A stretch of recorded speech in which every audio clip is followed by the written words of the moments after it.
Hello दोस्तों, JSSC परीक्षा में एक बार फिर से आपका स्वागत है।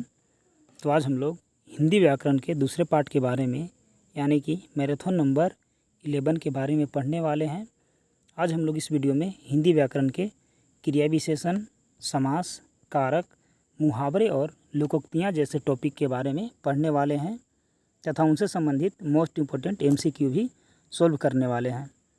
जैसा कि हम लोग 13 मैराथन वीडियो में उत्पाद सिपाही का कंप्लीट सिलेबस, क्षितिज भाग 2, कृतिका भाग 2 और व्याकरण समाप्त करने वाले हैं, जो कि उसी कड़ी का आज 11वां वीडियो है। और आगे आने वाले 2 वीडियो में हम लोग टोटल सिलेबस को कंप्लीट कर लेंगे, पेपर 2 वाला यानी कि हिंदी वाला। ठीक है, तो चलिए हम लोग क्रिया विशेषण से आरंभ करते हैं। देखिए, क्रिया विशेषण वह अवयव शब्द है जो क्रिया की किसी विशेषता को बताता है। ठीक है, जैसे कि देखिए, वह धीरे धीरे चल रही है। तो जो चल रही है कैसे चल रही है, तो धीरे धीरे। तो उसकी चलने की विशेषता क्या है कि धीरे धीरे चल रही है। यही हो गया क्रिया विशेषण। क्रिया विशेषण के भेद, पहला है रीतिवाचक क्रिया विशेषण। देखिए, जो क्रिया की रीति या विधि से संबंध विशेषता का बोध कराता है। जैसे चोर को पकड़ने के लिए दीपक तेजी से दौड़ा। ठीक है, तो रीतिवाचक इसमें क्या है कि कैसे दौड़ा, तो तेजी से।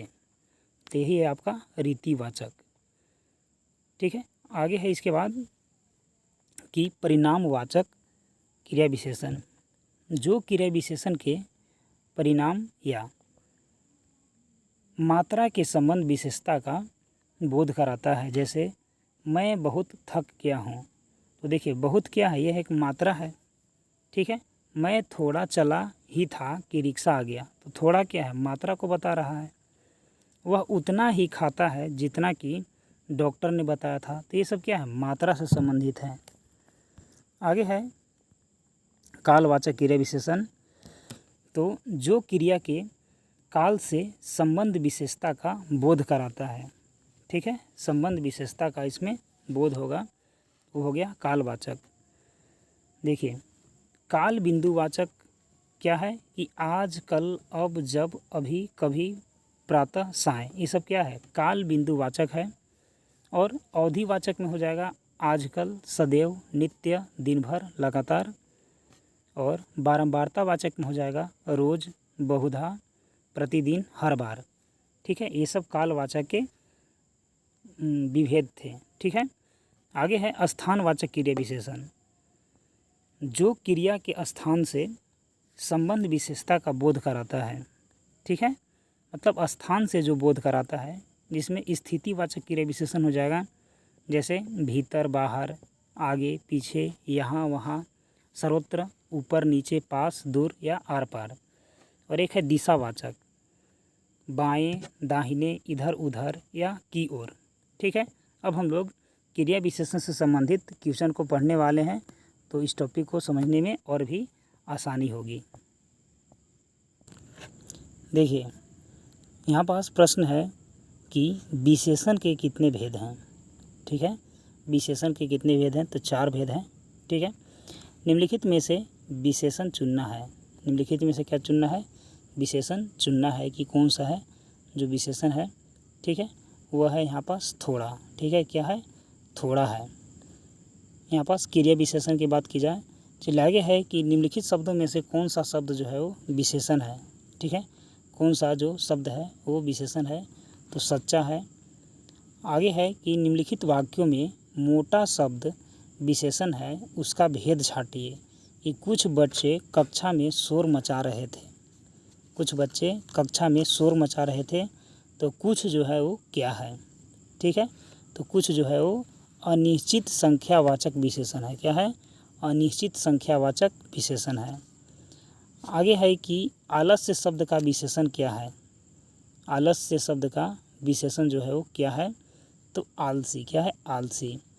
इनमें से गुणवाचक विशेषण कौन सा है। गुणवाचक विशेषण जो है वो कौन सा है, तो वह है नया। उसका गुण क्या है कि वह नया है। निम्नलिखित में से कौन सा शब्द विशेषण है, कौन सा जो शब्द है वह विशेषण है, तो निपट वो क्या है, विशेषण है। मानव शब्द से विशेषण बनेगा। मानव शब्द से कौन विशेषण बनेगा? तो मानवीय। क्या बनेगा? मानवीय। उत्कर्ष का विशेषण क्या होगा?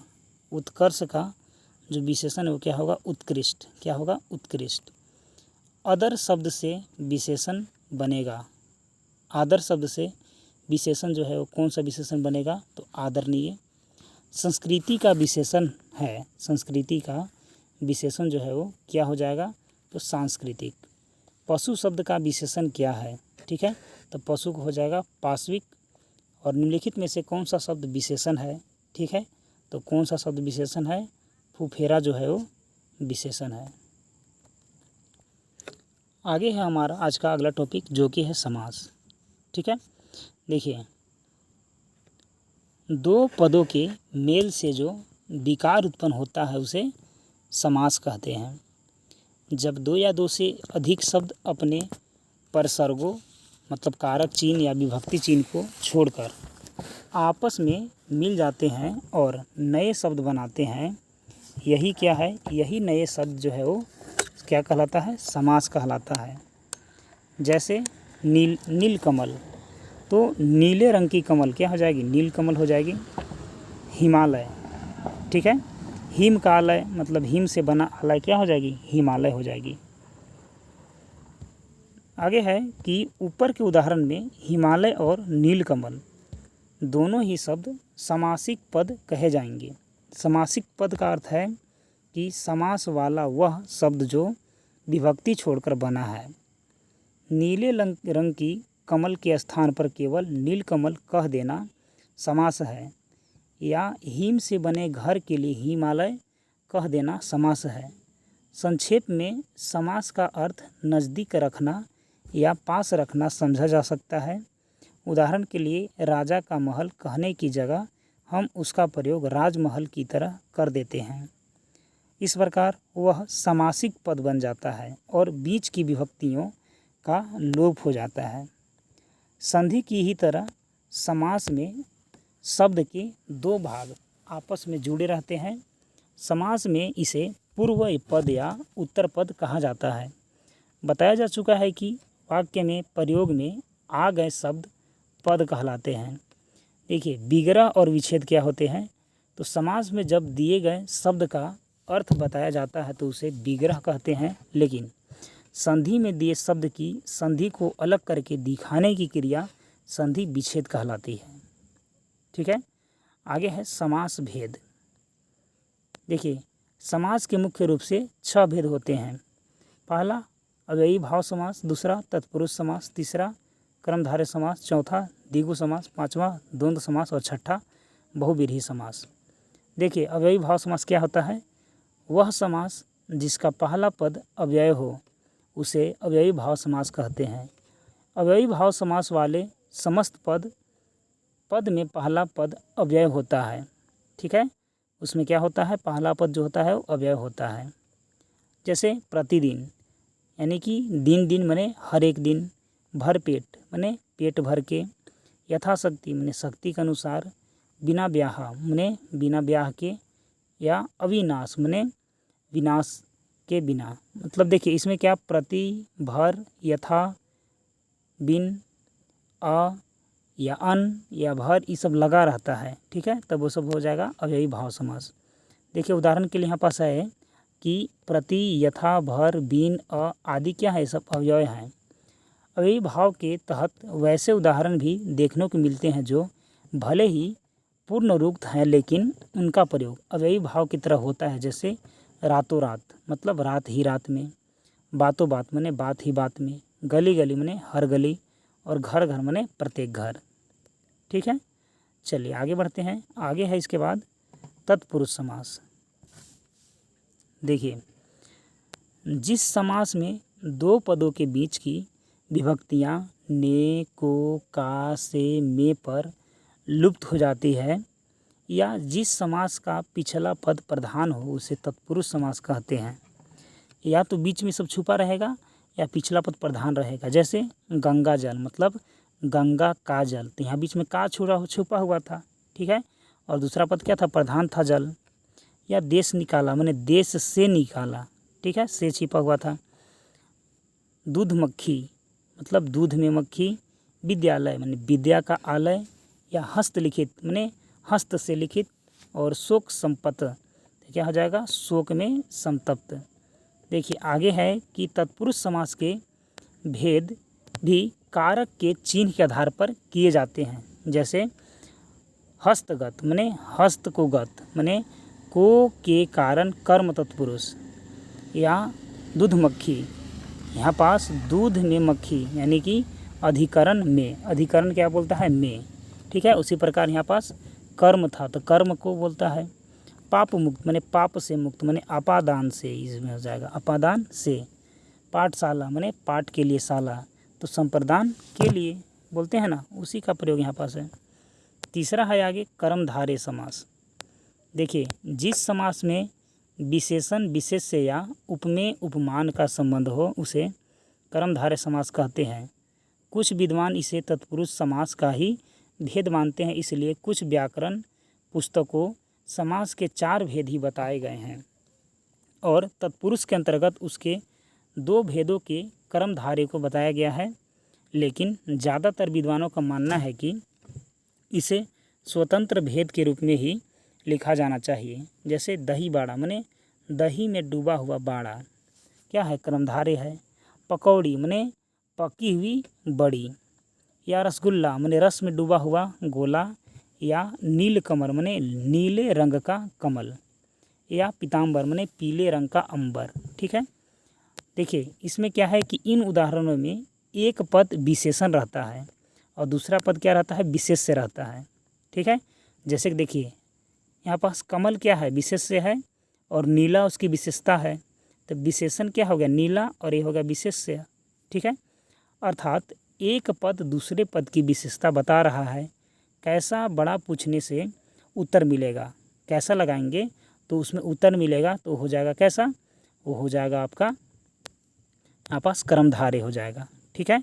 जैसे कि देखिए यहाँ पास है कि नीले रंग का कमल, तो कैसा कमल, तो नीले रंग का है, तो कर्मधार हो जाएगा। कैसा पर आंसर आ गया तो कर्मधारय हो जाएगा, ठीक है। जैसे कि दही में डूबा हुआ बाड़ा, तो कैसा, तो यहाँ पास जो है वो दही में डूबा है, और कमल नीले रंग का है, तो कैसा है, तो नीले रंग का है, ठीक है। कर्मधारय समास में उपमेय उपमान का संबंध भी होता है। कुछ उदाहरण जो है वो नीचे दिया गया है। देखिए चंद्रमुखी, तो चंद्रमा के समान मुखों वाली, तो कैसा मुख है, तो चंद्रमा के समान है, तो कर्मधारय हो गया। मृग नयनी, तो मृग के समान नैनों वाली, कैसा नैन है, तो मृग के समान। घटोत्कच माने घट की तरह उत्कच, ठीक है। नरसिंह माने नरों में सिंह के समान, तो कैसा, तो सिंह के समान। या गजगामिनी माने गज की तरह गमन करने वाली, ठीक है। चले आगे है द्विगु समास। वह समास जिसका पहला पद संख्यावाची हो उसे द्विगु समास कहते हैं। और द्विगु को याद रखिएगा, द्विगु से हो जाएगा गिनु माने द्विगु में गिनते हैं।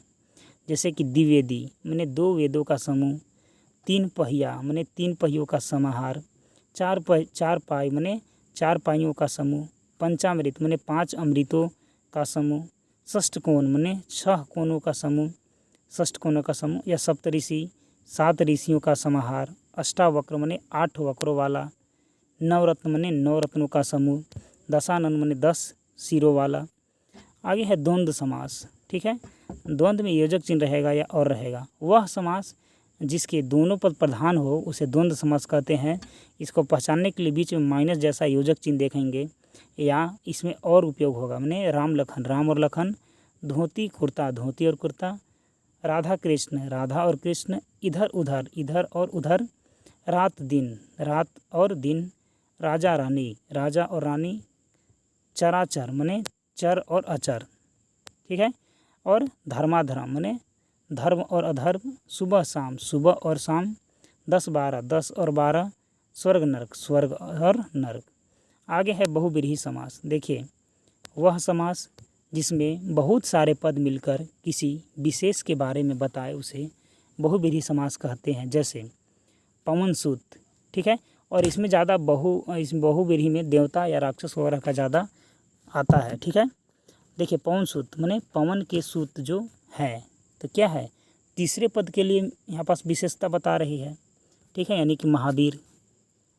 आगे है चंद्रशेखर, तो चंद्र है शिखर पर जिसका, तो शिव के बारे में बताया जा रहा है। लौह पुरुष माने लोहे के जैसा इरादा रखने वाला पुरुष, यानी कि वल्लभ भाई पटेल। नीलकमल माने नीले रंग का कंठ है जिसका, उसको नीलकंठ बोलेंगे, जैसे महादेव। पंकज माने पंख में जन्म लेने वाला, जैसे कमल। पार्वती माने पर्वत से जन्म जिसका हुआ है, यानी कि शिव की पत्नी। वीणा पानी माने वीणा है हाथ में जिसका, जैसे सरस्वती। चक्रपाणी माने चक्र है पानी में जिसके, माने जैसे विष्णु, ठीक है। कुछ ऐसे शब्द हैं जिनका विग्रह के आधार पर भेद किया जाता है, जैसे पवन सूत माने पवन का सूत तत्पुरुष कर्मधारय, ठीक है। दशानंद तो 10 आननों वाला कर्मधारय है। 10 आननों का समाहार दिगु है, और 10 आनन है जिसके ये रावण है, तो ये हो जाएगा बहुव्रीहि। अर्थात दिए गए समस्त पद का सबसे पहले विग्रह कर ले, विग्रह करने के बाद ही भेद का नाम लिखने से कम भूलें होती हैं। बहुव्रीहि समास में 2 चीज़ का ध्यान रखना आवश्यक है। पहला, विग्रह के अंत में जिसका, जिसकी, जिसके या जो या अवश्य आना चाहिए, या दूसरा इसमें जिस विशेष से पुरुष स्त्री वस्तु के बारे में बताया जा रहा हो उसका नाम कोष्टक में अवश्य लिखा जाना चाहिए, ठीक है। देखिए आगे है कि जैसे उदाहरणों में दिखाया गया है, जो नन्न समास संस्कृति साहित्य में प्रचलित है, जिसे हिंदी में अव्ययी भाव समास के अंतर्गत ही रखा गया है, वैसे शब्द जो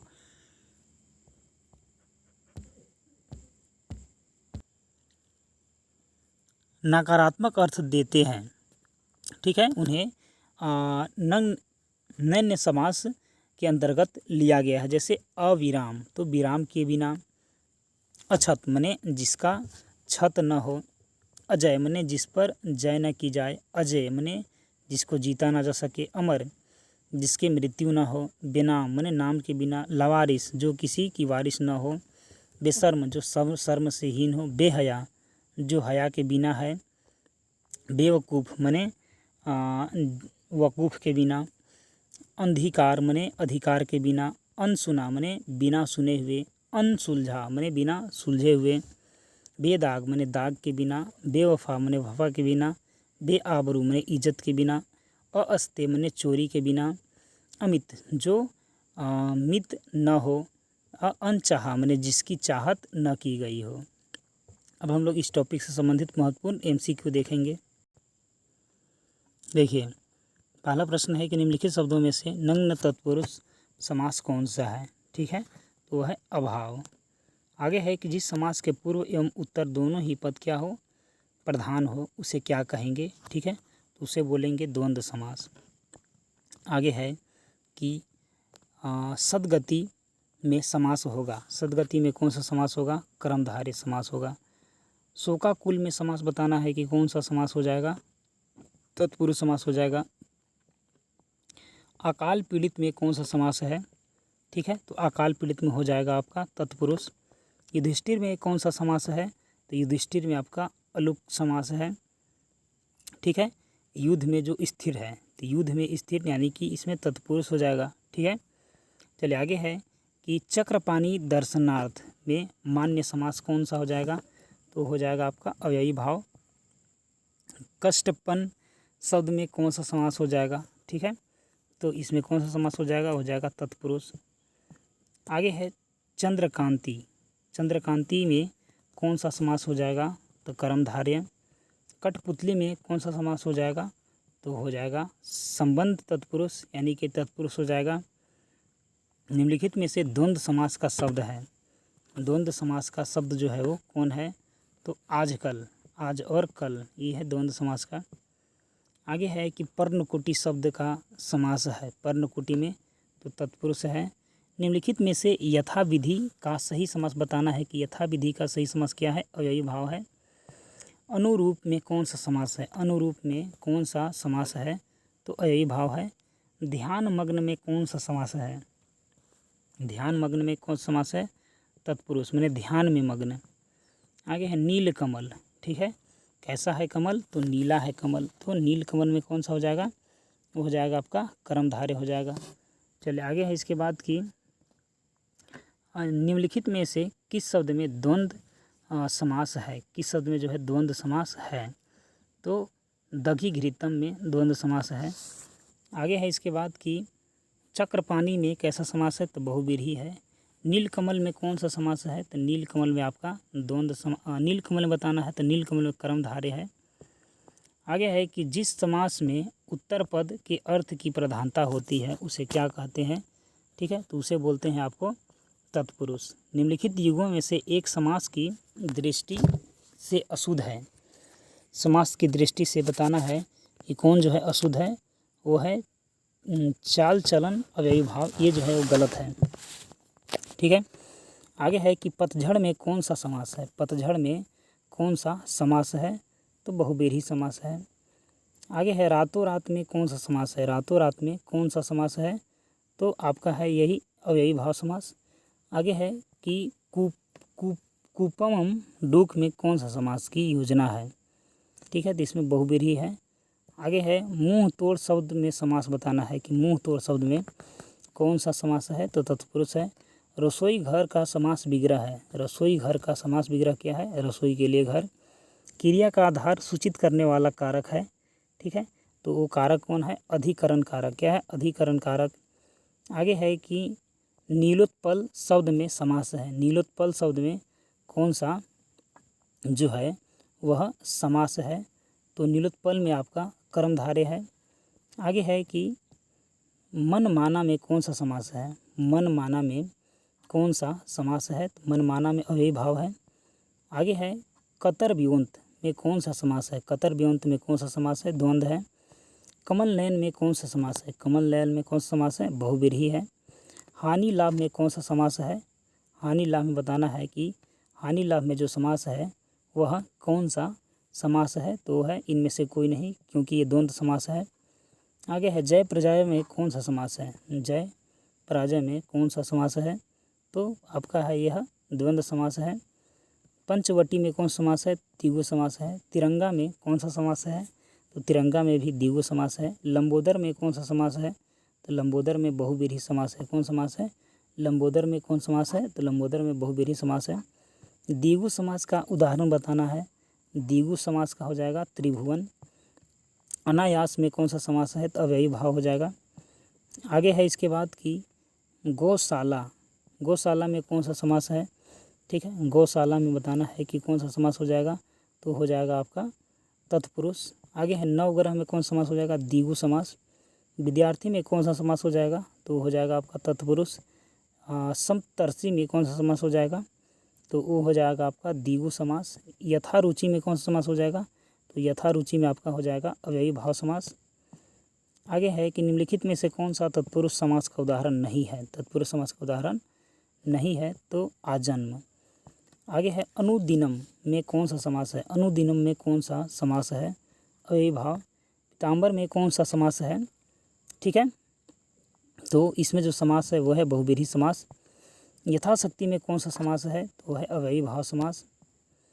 नीलगाय में कौन सा समास है, ठीक है, नीलगाय में कौन सा जो है समास है वह है कर्मधारय समास।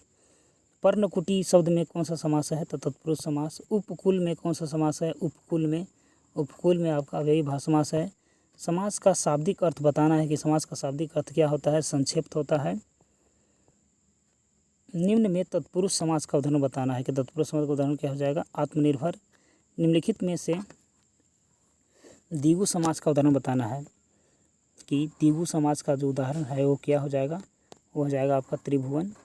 चंद्रशेखर शब्द में समास बताना है कि चंद्रशेखर का क्या हो जाएगा, तो बहुव्रीहि। चौराहा में कौन सा समास है, चौराहा में कौन सा समास है, तो आपका है द्विगु। निर्विदार्थ में कौन सा समास है, तो वह है आपका कर्मधारय समास। आगे है यथाशीघ्र शब्द में कौन सा समास है, तो यथाशीघ्र में है आपका अव्ययी भाव। अकाल पीड़ित में कौन सा समास है, तो अकाल पीड़ित में आपका है तत्पुरुष। जय पराजय में कौन सा समास है, तो जय पराजय में है आपका द्वंद्व समास। सिंह द्वार शब्द में कौन सा समास है, तो सिंह द्वार शब्द में आपका है तत्पुरुष समास। आगे है सप्तऋषि में कौन सा समास है, तो सप्तऋषि में आपका है द्विगु समास। हानि लाभ में कौन सा समास है, तो हानि लाभ में है आपका इनमें से कोई नहीं। कोशकार में कौन सा समास है, कोशकार में आपका है तत्पुरुष। नीलांबर में कौन सा समास है, ठीक है, तो इसमें है आपका बहुव्रीहि। कतर व्योंत में कौन सा समास है, कतर व्योंत में कौन सा समास है, द्वंद्व समास। नीलोत्पलम में कौन सा समास है, तो नीलोत्पलम में आपका है कर्मधारय। मनमाना में कौन सा समास है, मनमाना में आपका तत्पुरुष है। नरभक्षी में कौन सा समास है, तो नरभक्षी में आपका तत्पुरुष है। धनंजय में आपका कौन सा समास है, तो धनंजय में आपका जो है बहुव्रीहि समास है। यथोचित में कौन सा समास है, तो यथोचित में आपका है अव्ययीभाव समास। भर पेट में कौन सा समास है, इसमें भी है अव्ययीभाव समास। धनहीन में कौन सा समास है, तो धनहीन में आपका समास है तत्पुरुष। त्रिलोचन में कौन सा समास है, त्रिलोचन में है आपका त्रिलोचन, ठीक है, तो त्रिलोचन में आपका जो समास है वह है बहुव्रीहि समास। आगे है कि स्वागत स्वगतगत, ठीक है, तो इसमें कौन सा समास है आपका, इसमें तत्पुरुष है। कमल नयन माने कमल के समान नयन कौन सा समास है, कर्मधारय है। यथा समय अव्ययीभाव है। पुस्तकालय, पुस्तक के लिए आलय, ठीक है, पुस्तकालय में कौन सा समास है, तत्पुरुष है। अष्टाध्यायी, अष्टाध्यायी कैसा समास है, तो द्विगु समास है। अष्टाध्यायी कैसा है, द्विगु है। आगे है इसके बाद कि दशानन कैसा है, बहुव्रीहि है। आगे है कि जिस समास में अर्थ की दृष्टि से उत्तर पद प्रधान और पूर्व पद गौण हो उसे कहते हैं, ठीक है, तो उसे क्या कहते हैं, उसे द्विगु समास बोलते हैं। जिस समास में दूसरा शब्द प्रधान रहता है उसे क्या कहते हैं, तो जिस समास में दूसरा शब्द प्रधान रहता है उसे तत्पुरुष समास कहते हैं। आगे है कि जिस समास में पहले या बाद का कोई भी पद प्रधान नहीं होता, ठीक है, पहले या बाद का कोई भी जो पद है वह इसमें प्रधान नहीं होता है बहुव्रीहि में। जिस समास में दोनों ही पद प्रधान होते हैं, जिस समास में दोनों ही पद जो है क्या होते हैं, प्रधान होते हैं, वह है द्वंद्व समास। आगे है कि जिसमें पहला शब्द विशेषण हो और दूसरा शब्द विशेष्य हो उसे कौन सा समास कहते हैं, तो उसे कर्मधारय बोलते हैं। ब्रजपानी शब्द में कौन सा समास बहुव्रीहि समास का उदाहरण है, ठीक है, तो वह है आपका बहुव्रीहि। निम्नलिखित शब्दों में से कौन सा समास शब्द बहुव्रीहि समास का उदाहरण है, वह है आपका शूलपानी। आगे है इनमें से कौन सा शब्द जो है वो द्विगु समास है। द्विगु समास में कौन सा शब्द है, चतुर्भुज। जिन समस्त पदों में से पहला शब्द संख्यावाची हो और उसमें से समुदाय का बोध होता हो तो उसे कहते हैं, उसे क्या कहते हैं, द्विगु समास। प्रतिदिन समास जो होता है वो इनमें कौन सा प्रतिदिन में है, ठीक है, तो प्रतिदिन में है आपका अव्ययीभाव समास। सुनीता के बच्चे घास फूस की तरफ बढ़ रहे हैं। उपयुक्त वाक्य में प्रयुक्त घास फूस शब्द का में से कौन सा समास है, तो द्वंद्व समास है, कि बीच में योजक चिन्ह आया है। आगे हम लोग अब कारक को जानेंगे। देखिए, जो शब्द संज्ञा या सर्वनाम पदों का संबंध क्रिया से बताते हैं उसे कारक कहते हैं। कारक का अर्थ है वाक्य में आए शब्दों का संबंध क्रिया से बताना, ठीक है, संबंध किससे बताना, क्रिया से।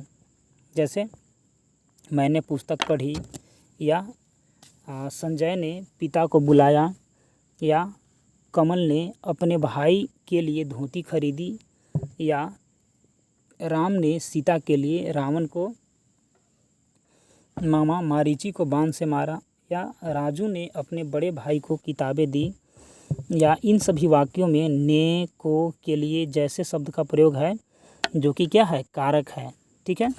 देखिए बीच बीच में क्या है, ने है, को है, के लिए, ये सब क्या है, तो कारक है। आगे देखिए, आगे है परसर्ग। कारक के चिन्हों को परसर्ग, कारक चिन्ह या संस्कृत में विभक्ति कहते हैं। आइए पहले कारक के भेदों के बारे में जानते हैं। तो कारक के 8 भेद होते हैं, ठीक है। जैसे कर्ता ने शॉर्ट में जानिए, कर्ता ने, ठीक है। कर्ता को कैसे चिन्हेंगे, तो कर्ता के साथ ने रहेगा, ठीक है, कर्ता के साथ क्या रहेगा, ने रहेगा।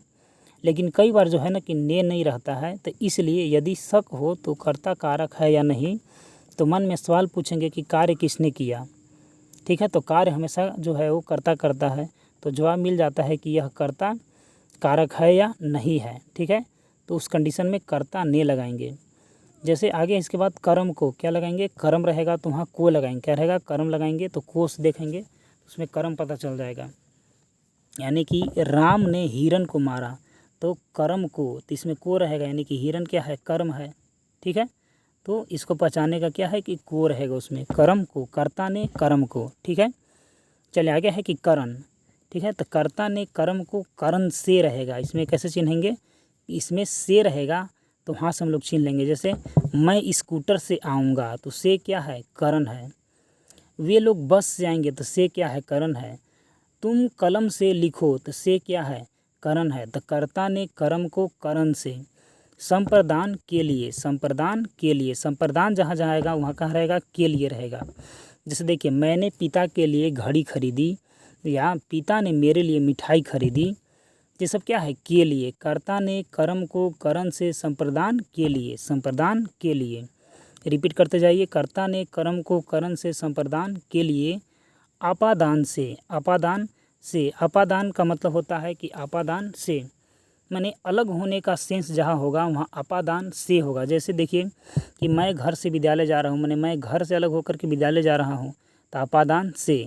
गंगा हिमालय से निकलती है तो से यहाँ होगा। वह अभी हैदराबाद से आ रहा है तो से लगेगा। मंत्री जी बैठक से निकल रहे हैं तो से लगेगा। यानी कि अपादान से माने पेड़ से पत्ते गिर रहे हैं, इसमें अपादान होगा। ठीक है, आगे देखिए संबंध, काकी के, संबंध जहाँ रहेगा वहाँ बोलेंगे काकी के रारी रे, ये सब रहेगा तो संबंध। जैसे कि यह किताब राम की है, इसमें की हो गया। चाहे मेरा घर रांची है तो इसमें देखिए रा हो गया। या देखिए शूर्पणखा की नाक कट गई तो की ही आ गया। तो संबंध में क्या रहेगा, काकी के रारी रे, काकी के रा री रे, ये सब रहेगा तो संबंध कारक हो जाएगा। अधिकरण में पर, अधिकरण क्या रहेगा, अधिकरण जहाँ रहेगा वहाँ हो जाएगा में, अधिकरण रहेगा वहाँ क्या हो जाएगा, में हो जाएगा। ठीक है, जैसे देखिए मोटरसाइकिल गैरेज में रखी है तो में आ गया। तुम हवाई जहाज़ पर हो तो में या पर रहता है अधिकरण में, तो पर आ गया। ठीक है, तो अधिकरण में या पर होगा। ठीक है, चलिए आगे देखिए, आगे है कि संबोधन कारक। ठीक है, संबोधन में अरे अहो अरे ये सब रहेगा तो संबोधन हो जाएगा। इस प्रकार कारक के चिन्ह निम्न प्रकार से हैं जो हम लोग अभी सीखे हैं। वो क्या सीखे हैं देखिए, इसको दो बार रिपीट करते हैं।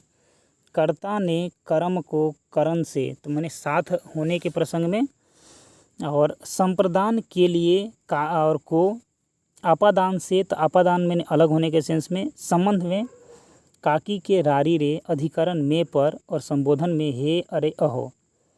कर्ता ने कर्म को करण से साथ रहने के प्रसंग में से, करण से, संप्रदान के लिए या को, आपादान से मैंने अलग होने के सेंस में, और संबंध काकी के रारी रे, और अधिकरण में पर, और संबोधन हे हो अरे। ठीक है, अब हम लोग इससे संबंधित हम लोग टेस्ट देखेंगे जो कि इसके लिए बहुत ही महत्वपूर्ण है।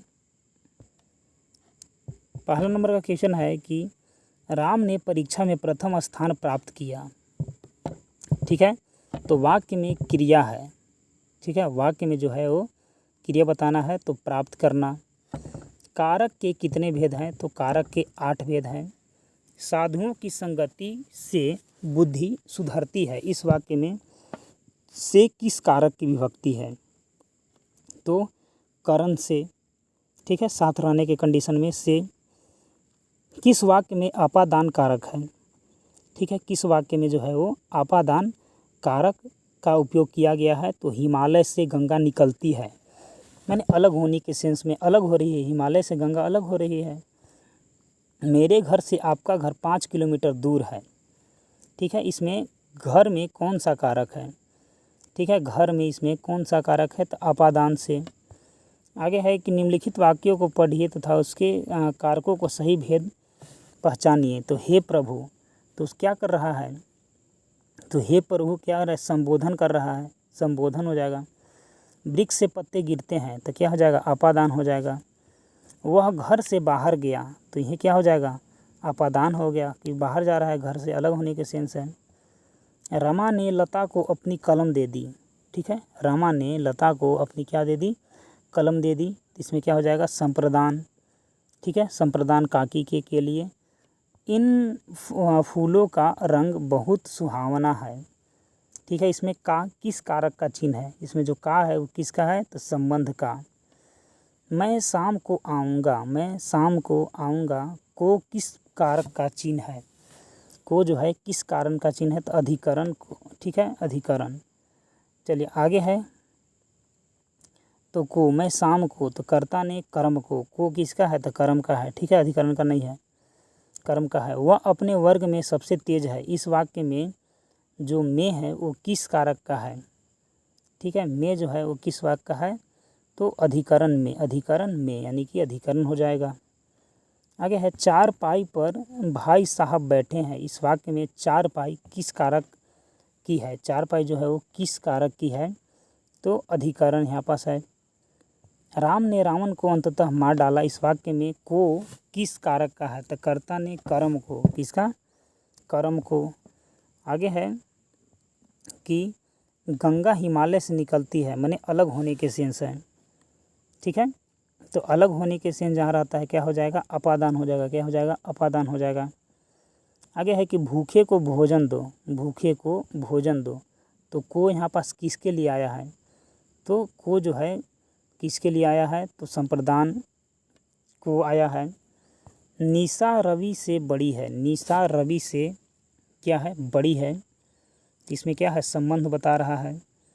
वृक्ष पर पक्षी बैठे हैं, इस वाक्य में पर जो है कौन सा कारक है, इस वाक्य में जो पर है वो कौन सा कारक है, तो वह पर है आपका अधिकरण, में या पर, ठीक है।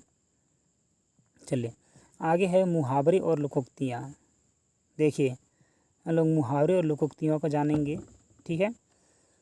सिर मुड़ाते ही ओला पड़ना, माने काम शुरू होते ही बाधा होना, काम शुरू होते ही बाधा होना, माने कि कॉलेज में एडमिशन लेने के साथ ही सिर पर ओले पड़ने लगे।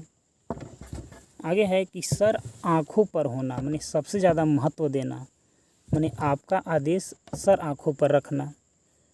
नाक का बाल होना, माने बहुत प्यारा होना, माने वह पूरे समाज के नाक का बाल है, ठीक है, या गले का हार है।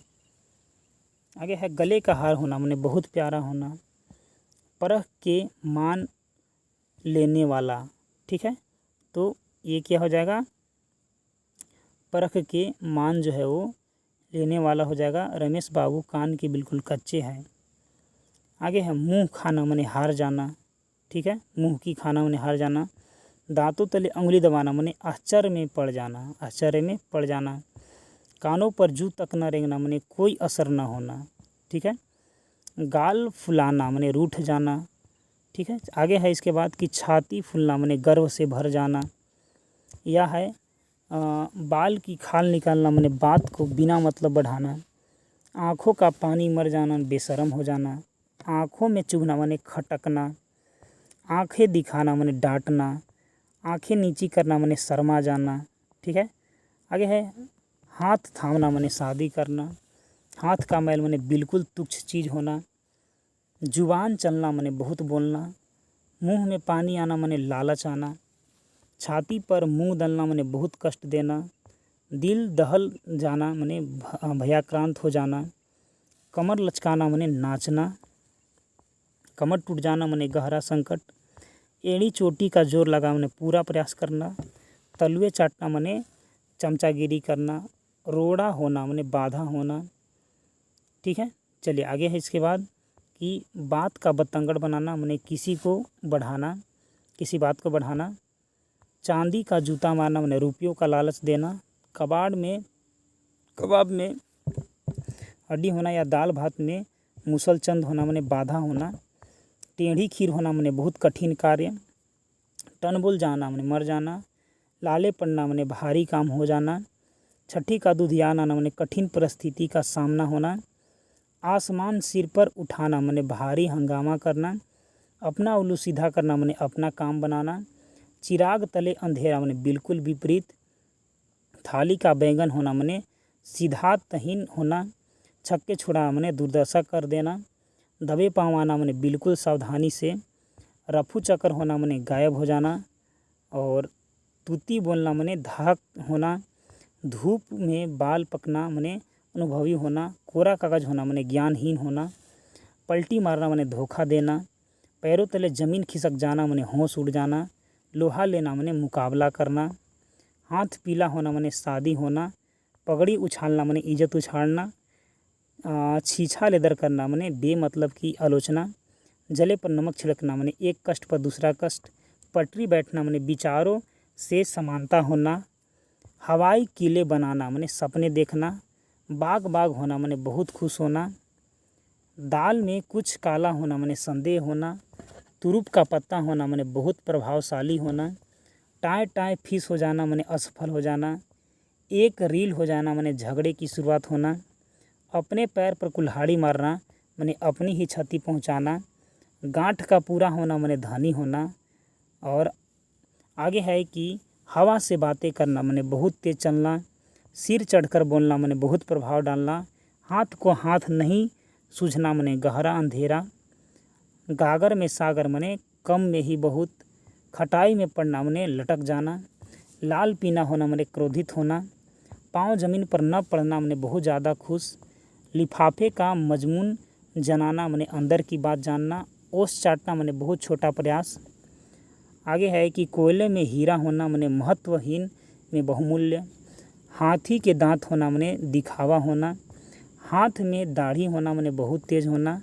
आ बैल मुझे मार मने जानबूझकर आफत अपने ऊपर लेना। आम के आम गुठली के दाम मने दोहरा फायदा होना। आगे है चोर चोर मौसेरे भाई मने एक ही लक्षण वाले लोग आपस में मिल जाते हैं। मन चंगा तो कठौती में गंगा मने मन पवित्र हो तो सब ठीक है। 4 आने की चाय में हाथी के पाँव नहीं मिलते मने जो जैसा लगता है वह वैसा ही पाता है। ठीक है। आगे है कि ओस चाटने से प्यास नहीं बुझती मने थोड़े से प्रयास में सफलता नहीं मिलती। नाच न जाने अंगना टेढ़ मने खुद की कमी दूसरे पर मढ़ना। रस्सी जल गई पर ऐठन नहीं गई मने अहंकार का रह ही जाना। मान न मान मैं तेरा मेहमान मने बिना मतलब के टांग अड़ाने वाला। नाच न जाने अगनवा टेढ़ अपने दोस्त दूसरे पर मढ़ना। नीम हकीम खतरे जान मने कम जानकर व्यक्ति खतरनाक होता है। ठीक है। अधगल गजरी गगली जो है वो छलकत जात मने कम ज्ञानी होना। आगे है कि गुरु गुड़ चेला चीनी मने सिखाने वाला से भी सीखने वाला ज़्यादा चतुर हो जाना। सावन के अंधे को सब कुछ हरा ही दिखाई देता है मने एक जैसी स्थिति की कल्पना करना। आगे है कि अंधा बाटे रेवड़ी फिर अपने को दे मने बेईमानों से ईमानदारी की उम्मीद नहीं करना चाहिए। न उधो का लेना न माधो का देना मने किसी से कोई मतलब नहीं रखना।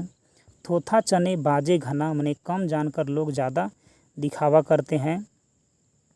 बाप का नाम सागपत बेटा का नाम गिनहारी मने पिता की तुलना में बेटे की उन्नति अधिक हो जाना। आगे है कि घर का जोगी जोगड़ा आन गांव का सीध या घर की मुल्कीदार बराबर मने स्थानीय लोगों को कम महत्व देना। मियाँ जी की दाढ़ी वाहवाही में गई मने ज़्यादा दिखावा नुकसानदेह होता है। रोपा पेड़ बबूल का आम कहाँ से होए मने जो जैसा बोता है वह वैसा ही पाता है। 4 दिन की चांदनी फिर अंधेरी रात मने खुशियों के दिन बहुत छोटे होते हैं। अंत भला तो सब भला मने अंत अच्छा हो तो सब ठीक है। अंधेर नगरी चौपट राजा मने अर्थ अव्यवस्था का बोलबाला होना। ठीक है। अव्यवस्था का बोलबाला होना। एक अनार 100 बीमार मने साधन कम और चाहने वाला ज़्यादा। ठीक है। तो मिलते हैं हम लोग मुहावरे और लोकोक्तियाँ के प्रश्न के साथ अगले वीडियो में। तब तक के लिए धन्यवाद।